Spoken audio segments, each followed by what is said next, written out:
I'm Simon. It's Simon time. I'm the non-musical interlude. So I have a chapbook I put together. It's got 41 poems. I'm selling them for $5. If you're interested in my words, there'll be nothing from that book that I'm reading tonight. So I'm keeping Nick's theme. I'm going to keep this going. These are 5 poems about trains that I wrote. So I told Nick last week that I had written poems about trains. I don't know if he heard me or if he thought I was serious. But on Tuesday last week, I looked through my poems and I found 5 about trains. So these are written over various times in the past few years. The first 2 are pretty short. This first one I wrote last summer, it's called Raccoons on Trains, or Raccoons on Train Rides. All right, let's try this again. From the beginning, again. If we can get there, again. The rain, it seems, is holding out for now, but the raccoons abound, at times suspicious, in places suspicious, with little bandit faces, leaving their rhymes conspicuous. Makes sense now that we try, anxiously to spot a train, raccoons on train rides. Thanks. I told you these were short. All right, the next one is called Incoming. I don't know when I wrote this one, but Incoming.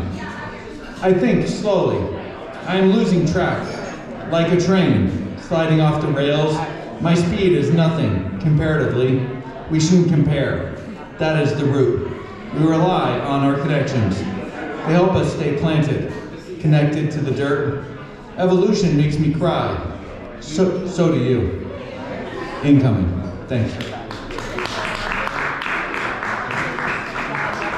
This next one's a true story. This happened to me probably in like 1989. It's called Freight Train. So I wrote this as a poem. It's kind of a narrative poem. It's about a true story from my life. Freight train. We found a way. There was a trail down to the train tracks and up a hill on the other side that then led to the interstate exit for the Post Road, Route 1 in Milford.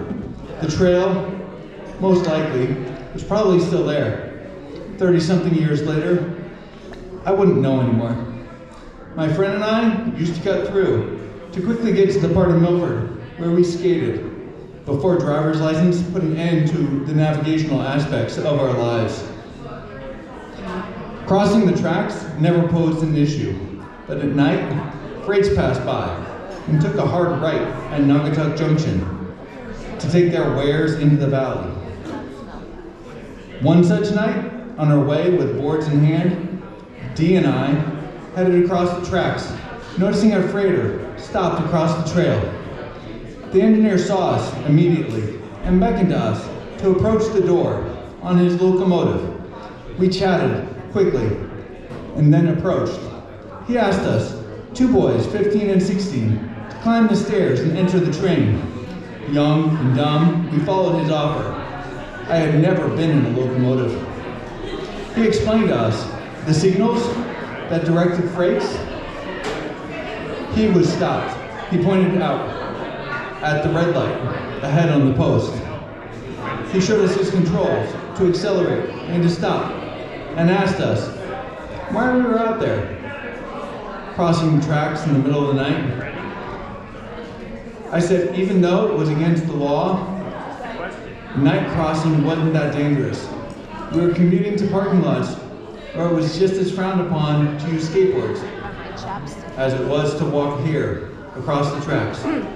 The 3 of us chatted for about 5 minutes about our respective lives. Then Dee and I headed towards our destination while he waited to head for his freight train.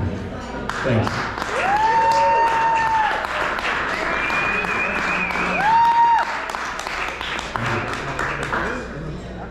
This next one is kind of medium length. It's still on the shorter side. It's called Trains in 3 parts. This is also fairly true. Reading at a venue at a train station is to a reader, to a writer, symbolic, given the fact that my whole life I have slept within audible distance of trains at night. This might not mean the same to you if you haven't moved every 2 or 3 years from the time you were born until you were 14. The train is my spirit animal. It makes sense. Reading here, the sound of locomotives, electric engines, pulling a line of cars past. The rumble is calming to me. I have fallen asleep to the sound of night trains in most of the previous places I've lived, even now. The train goes by, but it doesn't fly. Trapped to the track. Trains in 3 parts.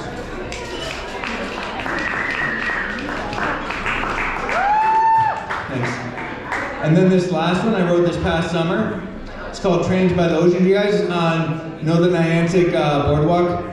The train goes right past it. Have you ever been on that when trains go by? It's really cool. Like hearing the ocean water and hearing the train go by at the exact same time is actually a really cool experience. That's what this poem's about. Trains by the ocean. I asked them this morning when they told me they enjoyed the view if a train went by while they was on the boardwalk. They said they had hoped one would, but the only one they saw was downtown.